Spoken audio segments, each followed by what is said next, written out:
Good morning. My name is Mark Maynard. My pronouns are he, him, and y'all. I have the joy of serving on the Board of Trustees. It is my pleasure to welcome you here this morning. If you're here for the first time, thank you for joining us. We look forward to getting to know you. We invite you to fill out one of the visitor forms that are in the pews. Everyone in the sanctuary today is welcome to join our in-person community time immediately following the service. As Unitarian Universalists, we affirm that love is the power that holds us together and is at the center. We are accountable to one another for doing the work of living our shared values through the spiritual discipline of love.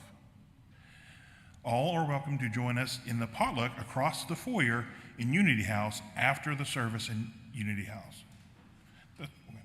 Usually there's plenty of food at the potluck, so feel welcome to stick around even if you didn't bring a dish to pass. There's also a listening session with the ministerial search team after the service in this space. The search team also is conducting a Zoom session this evening at 7. Details in this week's e-beacon. We are so glad that you're here with us today. I invite those of you here in person to take a moment to greet one another.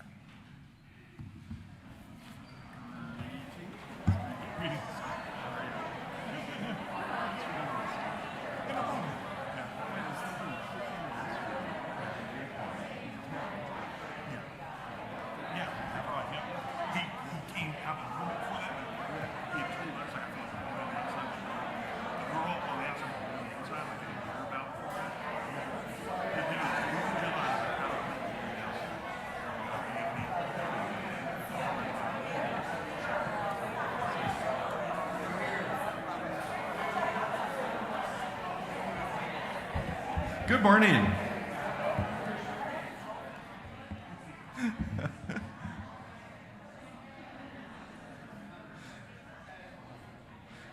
Good morning, I'm Reverend Roger, and I use he, him pronouns. It is a joy to have you all here today.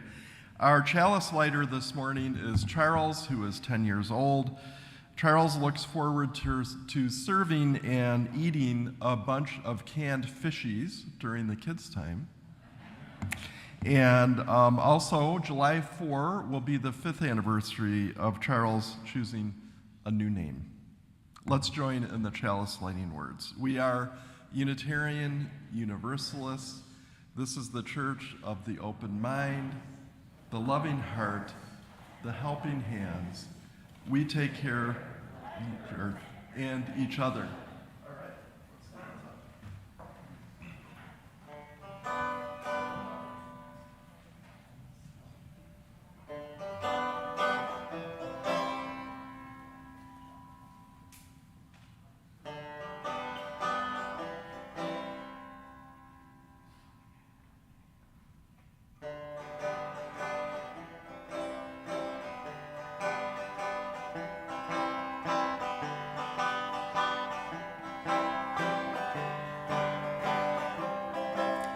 Why are there so many songs about rainbows, and what's on the other side?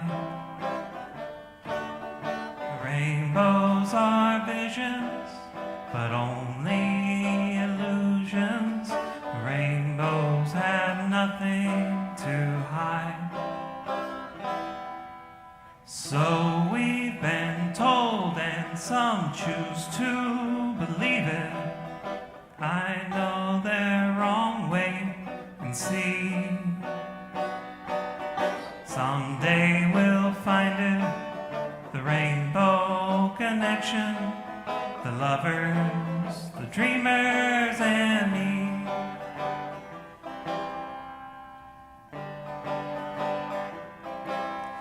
Who said that every wish would be heard and answered when wished on a morning star? Somebody thought of that, someone believed him. Look what it's done so far. What's so amazing? that keeps us stargazing. What do we think we might see? Someday we'll find it, the rainbow connection, the lovers, the dreamers, and me, all of us under its spell. We know it's probably magic. Have you been half asleep, and have you heard voices? I've heard them calling my name. Are these the sweet sounds that call the young sailors? The voice might be one and the same. I've heard it too many times to ignore it. Something that I'm supposed to be. Someday we'll find it, the rainbow connection, the lovers, the dreamers, and me, all of us under its spell. We know da da dee da roo.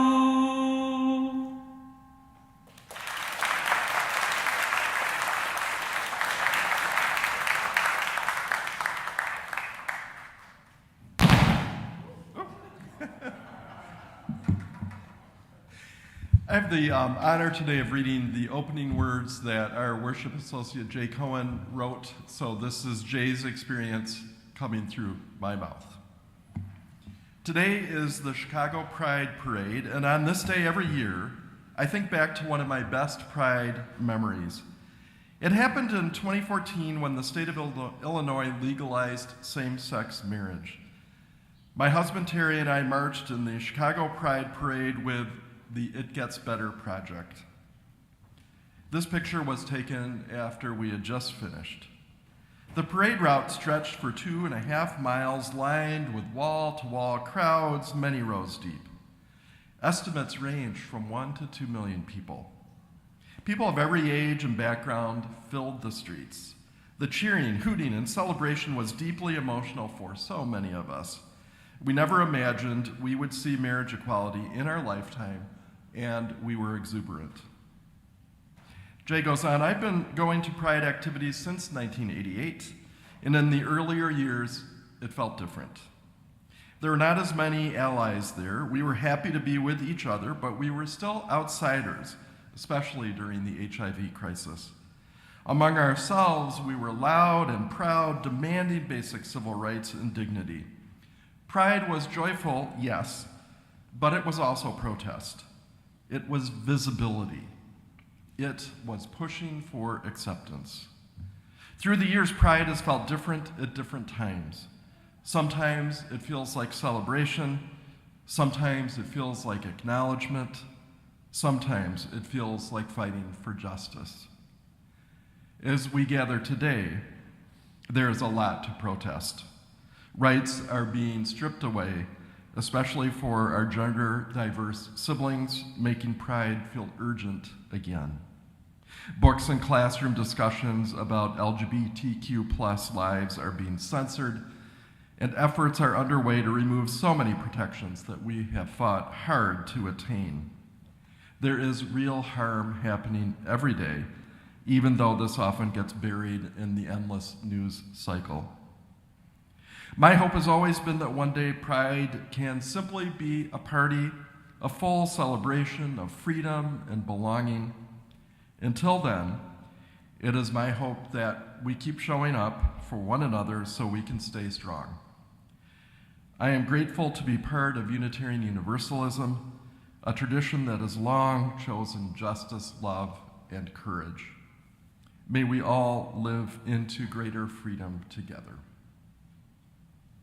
Whoever you are, wherever you are on your journey, wherever you are in the world, you are welcome here. Come, let us worship together. Our opening hymn today is number 188, Come, Come, Whoever You Are. I invite you to rise in body or in spirit, whatever moves you. Let's sing together. We'll all sing together twice, and then we'll split it into two parts.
Please join in the reading the words of our covenant.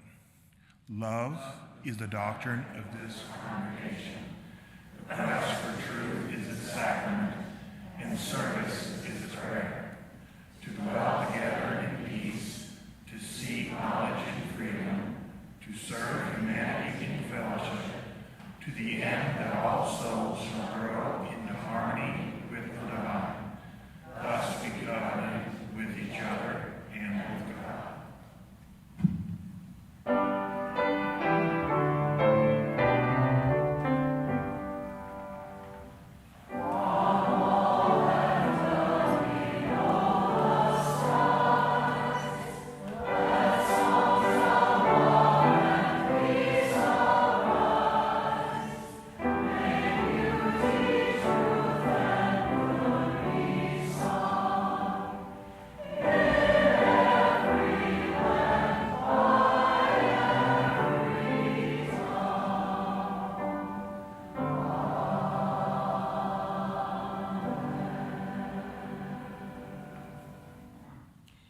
Good morning. My name is Maureen Crotty. My pronouns are she, her, and I serve on your spiritual care team. And I forgot my glasses. Love is the doctrine of this congregation. Sharing the joys and sorrows of our lives with each other is one of the ways we embody love in our congregation. Those attending in person may share your joys and sorrows in the binder outside the doors to the sanctuary. You can also email your joys and sorrows to us at spiritualcare@unitytemple.org.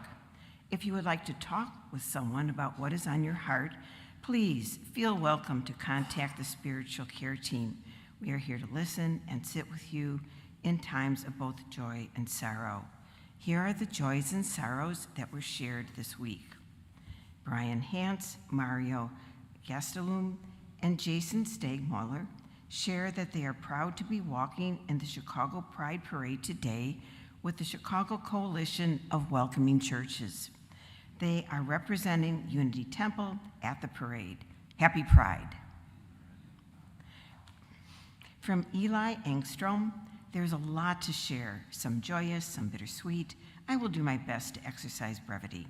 I got married to the love of my life, Violet Hunter, last night here at Unity Temple.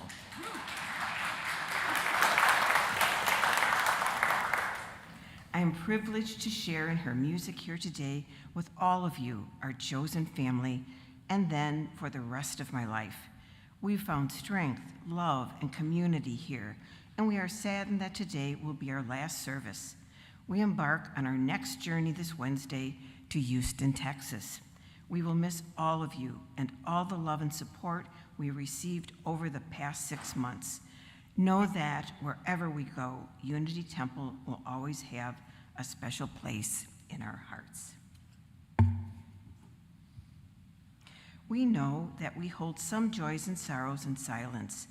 We invite anyone who has a joy or sorrow to come forward to drop a stone into the bowl of water at one of the 4 stations around the sanctuary. This ritual represents a mingling of our collective joys and sorrows. We invite you to engage in the spiritual practice of silence during this shared ritual. Let's begin.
Our words of meditation today come from Kimmy Floyd Reich. Beloveds, we were never meant to hide in closets, and we were never to be spoken of in whispered corners by a world filled with others afraid of their own reflections.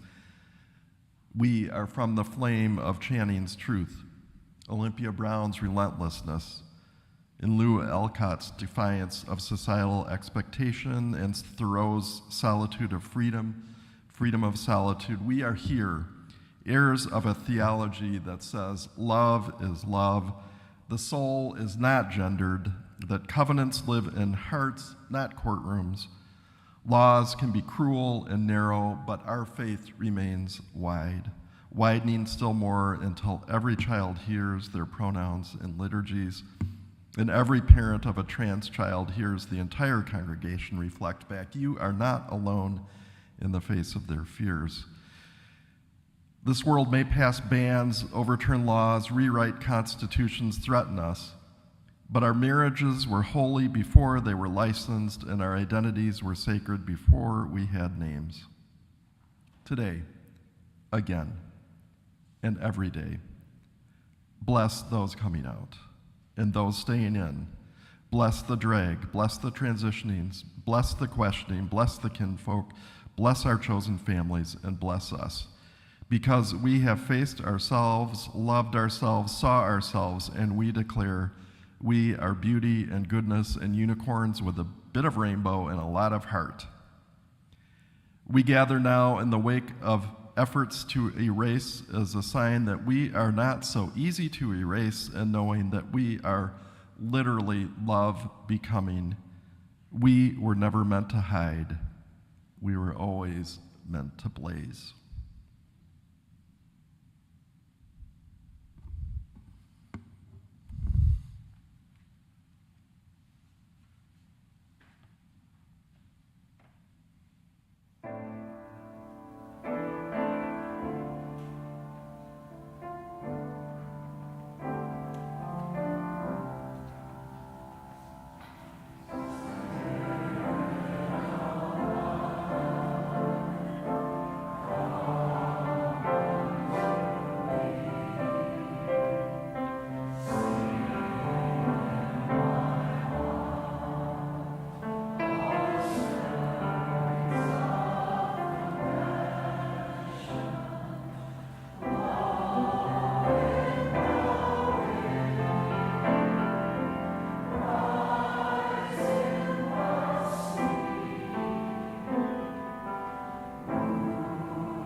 So if you are someone who likes to come close for a story, come on down.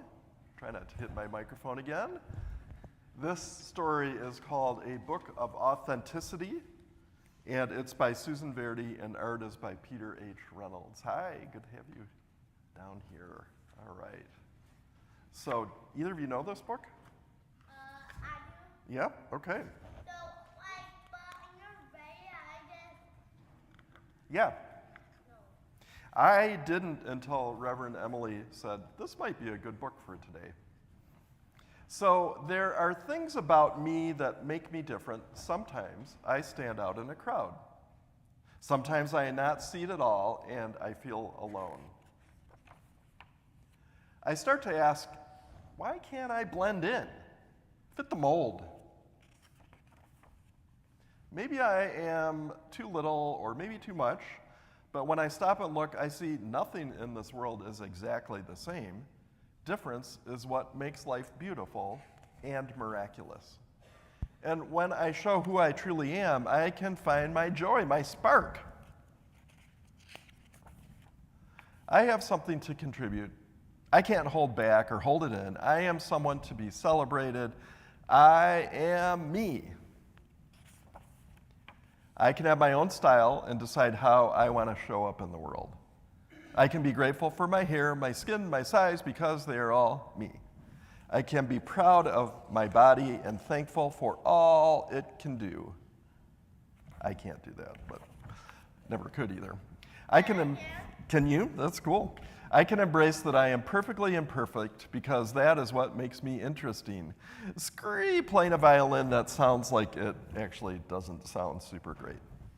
I can dance to my own rhythm anytime I want to move and groove. I can learn from others who express themselves with confidence even when it's hard. I can be a role model for someone who is afraid to show their own true colors. I can celebrate the things in this world that I decide are most meaningful to me, like love, peace, unity, and hope. I can love anyone I choose fully and completely with all my heart. I can notice that every creature, small and grand, has something unique and necessary. I can know that community, connection, and acceptance exist, and I will find them. I can surround myself with those who see me, stand up for me, and support me. I can be okay knowing not everyone will understand me because I have love for myself.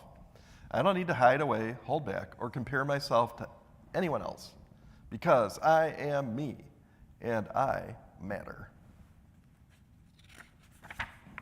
You are you and you matter. We are just right. Beautiful and miraculous, exactly as we are. That is, I think I missed a page. Let's see if I missed a page. Did I do this page? I can love anyone I choose fully and completely with all my heart. I think I skipped that page. I can notice that every creature, small and grand, has something unique and necessary. So every creature, every person, everyone has something unique and necessary for the world. I can't do it like flip-flops. No, I can't. Yeah. Flip-flops are hard. But some But some people people can. can. People don't only can't do like the same Yep. stuff. Yeah, people, and that's the thing. People are different, have different skills. Yeah. Yeah. People can do anything they can just do, but some people can't do their thing, but I can. Yep, there you go. This got through. All right, I hope for everybody, thank you. And you can go eat some fish if you want. Parents, if you have, if your kid has any kind of fish or seafood allergy, be sure to tell Mark back there who's going to lead the kids. All right? Thank you.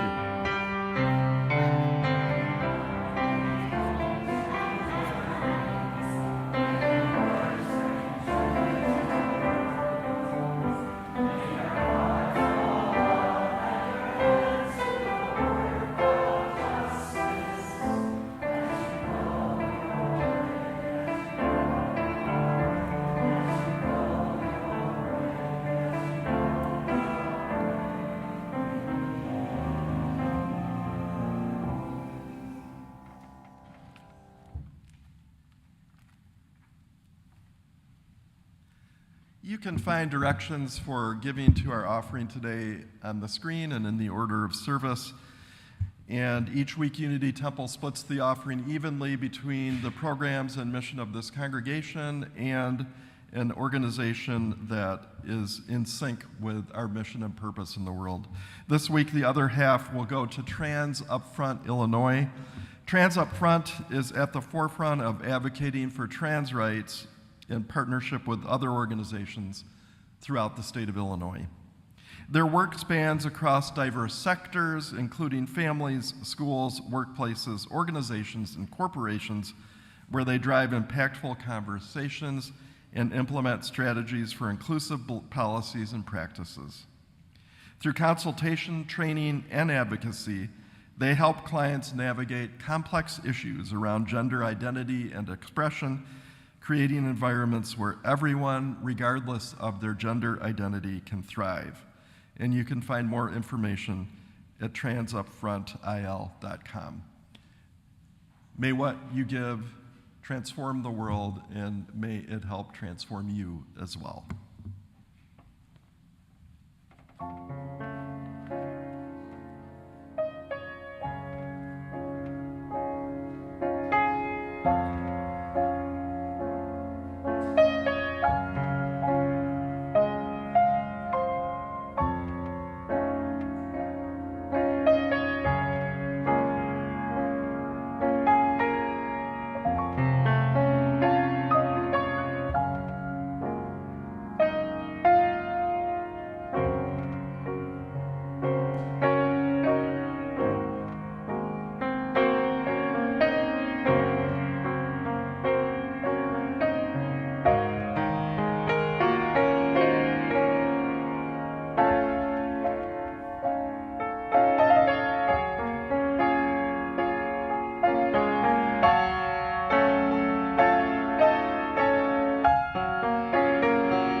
Our reading today is a poem called Of Course She Looked Back. And it's by Natalie Diaz from her book, When My Brother Was an Aztec. Diaz is a Mojave person who grew up in what is now known as California and now known as the United States.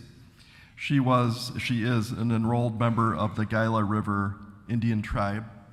She is a linguist, and she works to save the Mojave language. And so in this poem, she recasts the biblical story of the destruction of Sodom and Gomorrah, and she centers her story on Lot's wife. Of course she looked back. You would have too. From the distance, the shivering city fit in the palm of her hand like she owned it. She could have blown the whole thing, markets, dance halls, hookah bars, sent the city and its 100 harems tumbling across the desert like a kiss. She had to look back. When she did, she saw pigeons glinting like debris above ruined rooftops, towers swaying, women in broken skirts strewn along burned out streets like busted red bells. The noise was something else. Dogs wept, roosters howled, children and guitars popped like kernels of corn feeding the twisting blaze. She wondered, had she unplugged the coffee pot? The iron? Was the oven off? Her husband uttered, "Keep going," whispered, "Stay the course," or "Baby, forget about it." She couldn't. Now, a bursting garden of fire, the city bloomed to flame after flame like hot fruit in a persimmon orchard. Someone thirsty asked for water. Someone scared asked to pray. Her daughters, or the crooked-legged angel, maybe, dark thighs of smoke opened to the sky. She meant to look away, but the sting in her eyes, the taste devouring her tongue, and the neighbors begging her name.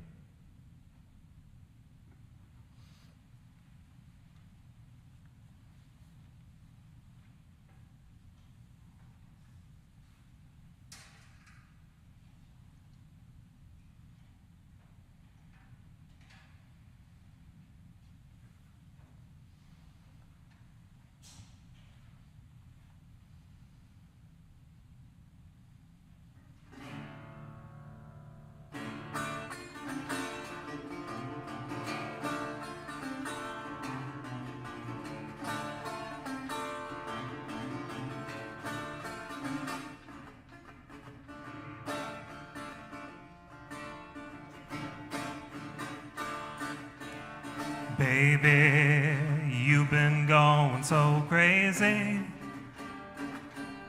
Lately, nothing seems to be going right. You're so, how'd you have to get so low? You're so, you've been waiting in the sun too long. So if you sing,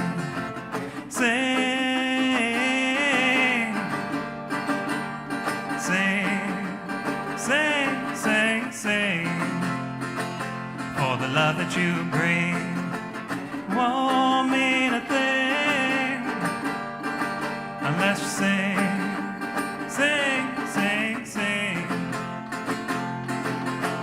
Caught her crying over your shoulder.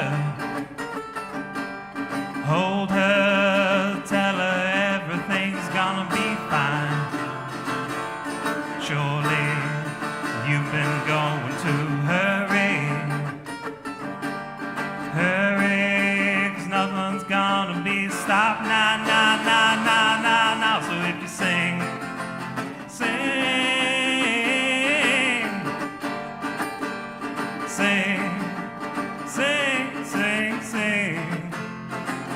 for the love that you bring won't mean a thing unless you sing.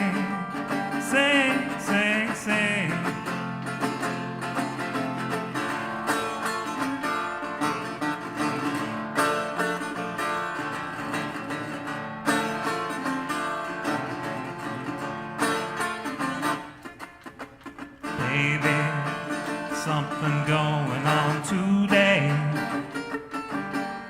I say nothing, nothing, nothing, nothing, nothing, nothing.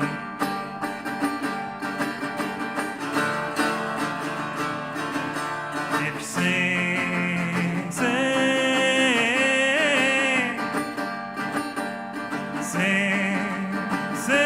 sing, sing, for the love that you bring won't mean a thing unless you sing, sing.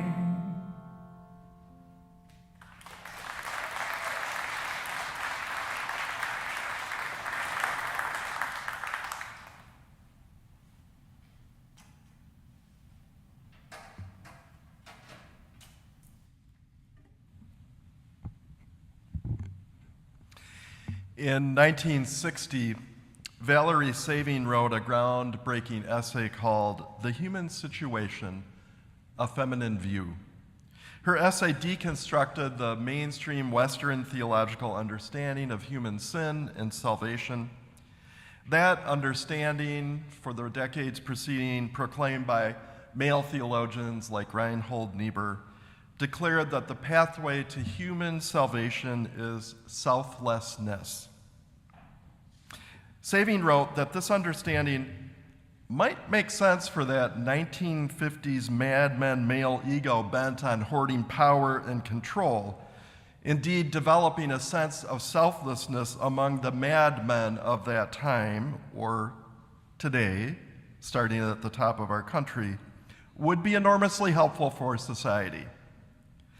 But for women in 1960, developing a sense of selflessness in a patriarchal society that already pushed women toward negating themselves was not helpful.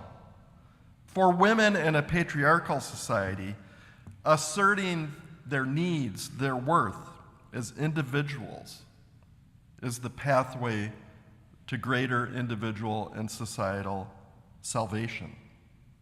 So, Valerie Saving said, for a lot of women in 1960, Reinhold Niebuhr, you got it wrong. It is the opposite of what you said. Male-dominated mainstream theology needed a correction, and that correction came in the form of Valerie Saving and other feminist theologians. So I enrolled at the University of Chicago Divinity School 25 years after that essay. But sadly, the insights of Valerie Saving and other feminist theologians were not yet really mainstream at the august University of Chicago Divinity School. Oh yeah, there were a few feminist theologian scholars on the edges of the Divinity School, not with any institutional power. When theology is written by the dominant culture, it reinforces the dominant culture.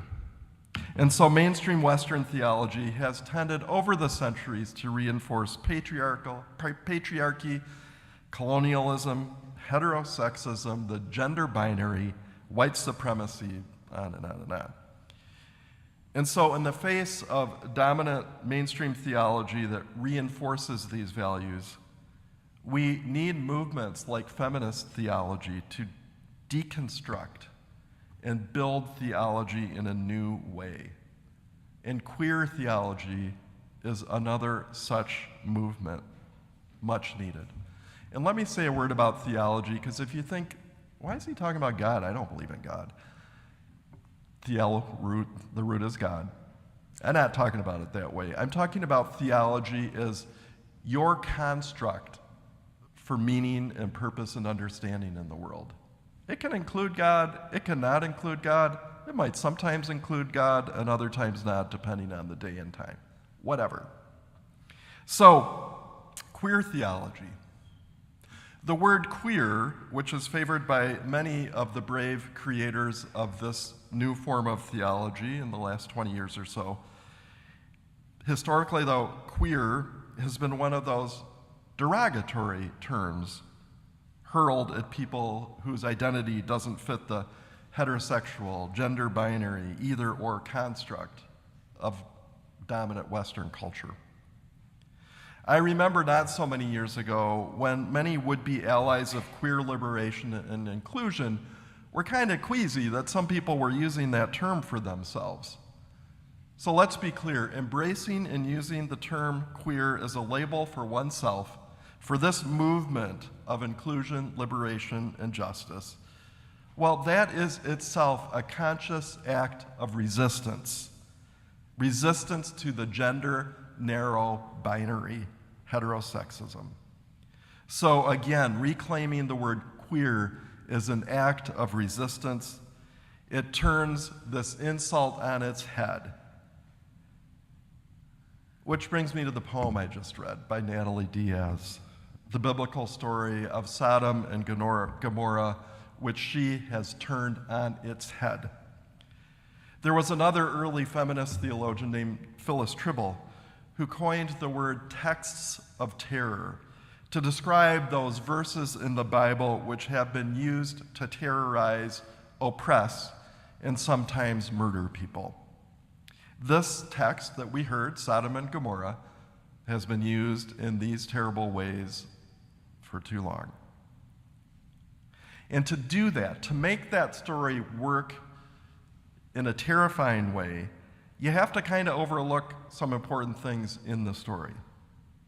So there's this mob gathered outside Lot's door, and Lot, offers his 2 daughters to them. Like, take them and do whatever you want. Really, Lot? What they want are angels. It's not about gender. It's about this crowd, this mob, wanting to assert power and control over people it sees as lesser. People who are, illegal aliens, maybe. Denigrated in the society. Who are these people? Who are these people? So another of many interesting things in this story that gets ignored is, well, Lot's wife has a real name, right? People didn't say, hey, Lot's wife, come over here. She had a name, but her name in this patriarchal enforcing story gets lost. The poem ends with people in the doomed city saying her name. I hear echoes of Jesse Jackson saying, I am somebody. I hear echoes of the civil rights movement saying, don't call me boy, don't call me girl, I have a name. Use my name. So this story is handed down by patriarchy, can be seen as a story of powerful men, think Mad Men from the 1950s from that show, or their counterparts today, exerting power and control over the lives of women in that story, even Lot's own daughters and others whom the dominant culture deems expendable. It is a story of violence and horror. So Diaz is retelling the story rather than centering men in a powerful male God who just destroys a bunch of innocent people. Instead, she centers the experience of women, of Lot's wife looking back at her city, her beloved city, with compassion, with tenderness, with love. The women in the doomed city, strewn along burned out streets like busted red bells. This is the story of children and guitars popping like kernels of corn, feeding the twisting blaze. This is the story of innocent people in the midst of their regular lives getting bombed to oblivion. Of course, Lot's wife looks back because she is compassionate, because she understands the pain and the suffering wrought upon her beloved city, upon people she loves, upon her neighbors. She disobeys an order and looks back so she could witness that suffering. The reference to unplugging the coffee pot in the iron announces this is not a story from long ago, but this is a story that could be today. This is a story of Ukraine and Gaza and Iran. This is a story of a school getting accidentally bombed by our own military. This is a story of terror that should chill us all. So Natalie Diaz reclaims the story, turns it on its head, puts it in the service of building a more just and peaceful and inclusive world. This retelling invites us to look back, to look at the destruction happening in places like Gaza and Ukraine and Iran, in Minneapolis a little while ago, and maybe hidden a little more, but happening all over our country today with ICE. Look back, look at it. Don't look away, look at it, and figure out, what can I do? What is my small part in this terrible thing? So this is the vision that's embodied in queer theology. I'm not an expert in queer theology. I am someone who appreciates it and is beginning to explore it more. Queer theology, like feminist theology, is a way to deconstruct the dominant paradigm, and it's step one in building a better world.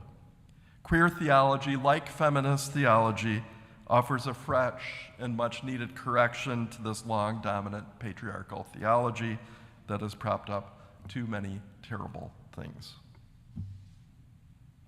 So, for example, queer theology blurs the gender binary and many other dualistic assumptions that are so inherent in mainstream Western theology and culture, assumptions which reinforce these little narrow boxes of what's acceptable for human beings and labels everything else besides those narrow boxes as odd, bad, worthy even of assault and murder.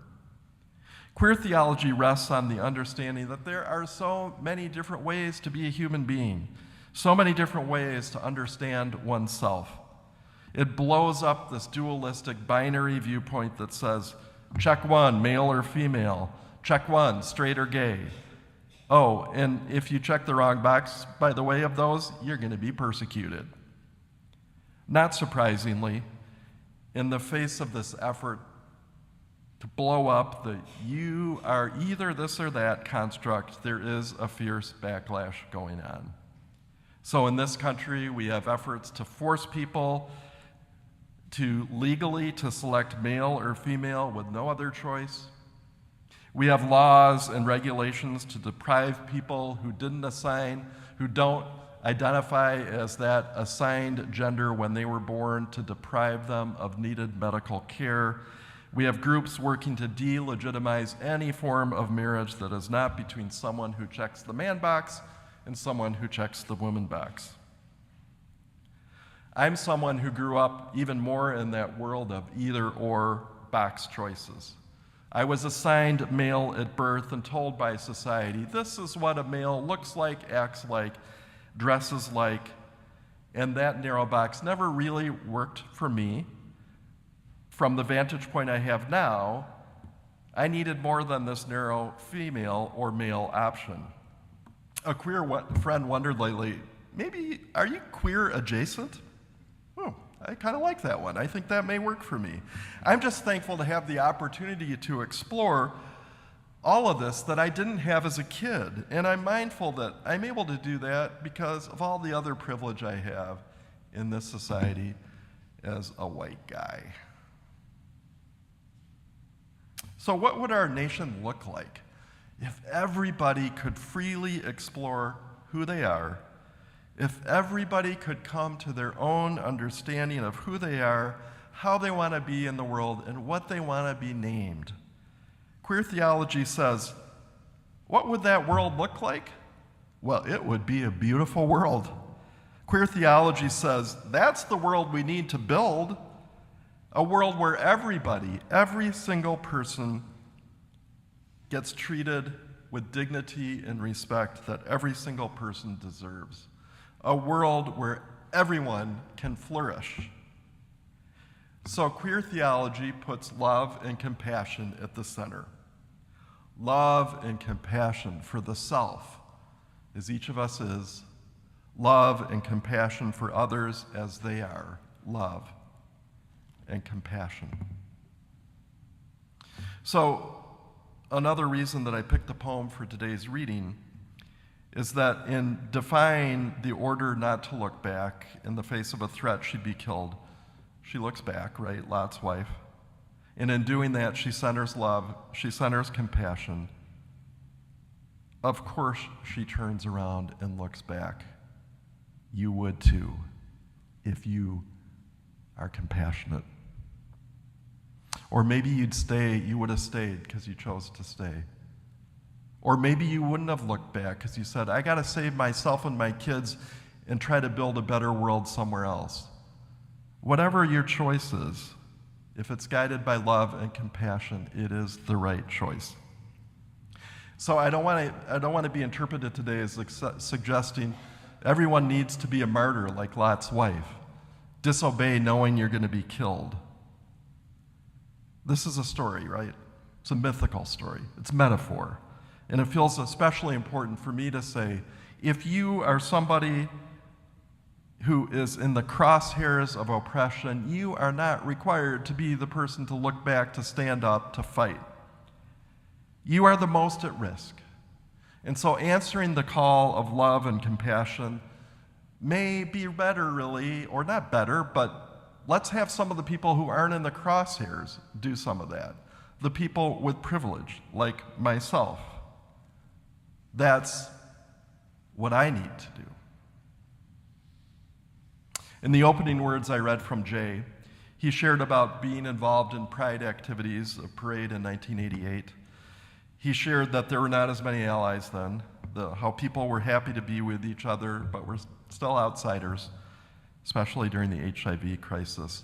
His sharing reminded me that I was at the Chicago Pride Parade 2 years later in 1990, and the feel of the parade was exactly as Jay describes it, I think. I remember being surprised, and this is the sort of image I have of it, mostly pleasantly, to see Mayor Daley on a hot day dressed in a suit marching in the parade.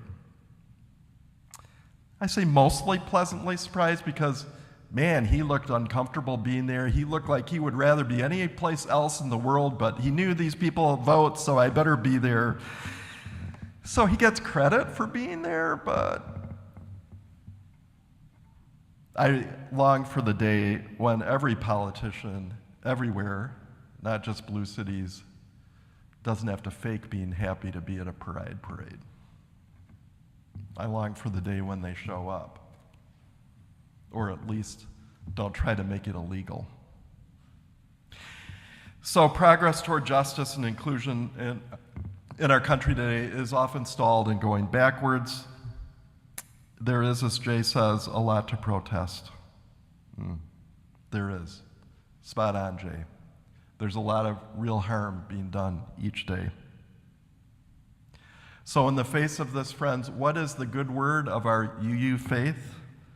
Well, it's one word. It is love. Love, the liturgical resource in fleshed, writes, is this. Love cannot be bought or sold. It does not make a profit. Love does not hide from truth. Love dives deep. Love takes on flesh. Love is queer. Love is platonic. Love is erotic. Love is asexual. Love confronts evil. Love delights in pleasure. Love touches and weeps and flirts and feeds and creates. Love is risky. Love challenges systemic evil in all its forms. Love is simple but not easy. Love is collective. Love rises up. Love apologizes. Love believes. Love corrects. Love holds accountable. Love pays reparations. Love heals. Love tells its story. Love embraces everyone, every creature, every creation. It knows us intimately. It holds us collectively. Love transcends every boundary that seeks to confine it. It will not tolerate violence in the name of love. It does no harm. It only sets free. It only sets free. Love, the good word of our faith for us today. Our closing song is 170. We are a gentle, angry people, made famous when Holly Near sang this song in the very sober, sad, terrified protest after Harvey Milk was assassinated. We'll sing all the verses.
You may be seated. I'm going to say a word before I do the closing words. This is a note of gratitude for Violet, our musician today. And as Eli and Violet shared, they were married in this space, right in that spot last night, and are sadly leaving us, but going to a place where they'll bring their joy. It's hard for me to believe, I said this last night, that you've only been here 6 months and have changed this place. And I'm so glad that will be in your hearts, and I hope you come back to visit. The closing song, I was thrilled when I saw what it is, which is Fight Like Hell. And this song, lyrics by Kristen Lenz, the music is by Dr. Death Ray. Oh, let me do the closing words. I almost forgot. So from that last reading, love embraces everyone, every creature, every creation. Love transcends every boundary that seeks to contain it. It will not tolerate violence in its name. It does no harm. It only sets free.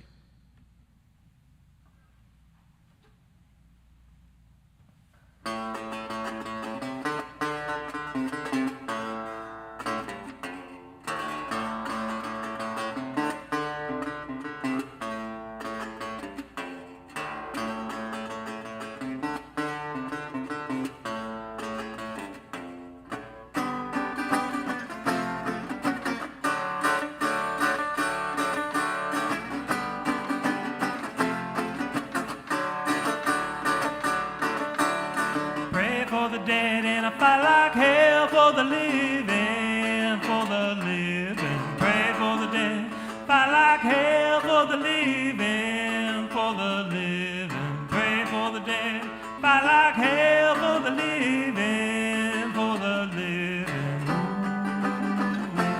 Fight like hell. We gonna fight like hell. We gonna fight like hell. Pray for the dead and fight like hell for the contract, for the contract. Pray for the dead, fight like hell for the contract, for the contract. Pray for the dead, fight like hell for the contract, for the contract. Gonna fight like hell. We gonna fight like hell. We gonna fight like hell. Pray for the dead, keep on organizing, organizing. Pray for the dead, keep on organizing, organizing. Pray for the dead, keep on organizing, organizing. Gonna fight like hell. We gonna fight like hell. We gonna fight like hell. I said I pray for the dead, keep on moving and shaking. Pray for the dead and keep on moving and shaking. Pray for the dead and keep on moving and shaking.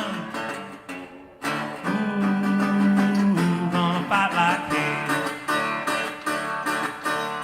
We gonna fight like hell. You